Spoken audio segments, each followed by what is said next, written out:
Class 9 में उठेंगे तो साइकिल मिलेंगे, क्लास 12 में उठेंगे तो स्मार्टफोन मिलेंगे। ये सब मुझे नहीं चाहिए পিসি। আমি অন্য অন্য অন্য কিছু করতে চাই পিসি, আমি অন্য কিছু করতে চাই। দোকান করতে চান, বিউটি সেলুন করতে চান, আরে না এগুলাও চাই না।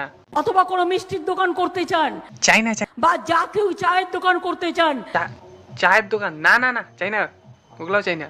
কোন দোকান পাইকারি দোকান করতে চান। আরে না না না এগুলা পিসি, এগুলা এগুলা এগুলা কিছু দরকার নেই। আমি আমি শুধু একটা সরকারি সরকারি চাকরি চাই, বুঝছো? সরকারি চাকরি, একটা সরকারি চাকরি দিয়ে দাও বাস। কি বলে? বেশি কিছু চাই না, বাস আমরা আমি বল্টু, রামেশ, সুরেশ, আমরা 7-8 জন আছি, বাস আমরা আমরা আমরা চাই আমাদের একটা করে সরকারি চাকরি দিয়ে দাও বাস। তো মহা মুশকিল ভাই, এ তো তোমরা দেখছি 7-8 জনকে নিয়ে এসে আমার প্রত্যেকটা মিটিং এ ডিস্টার্ব করছো। ডিস্টার্ব করলে আমি কিন্তু অ্যাকশন নেবো, আমি বলে দিচ্ছি। ডিস্টার্ব কই করলাম? তুমি তো কইতেছো কি লাগবে তাই তো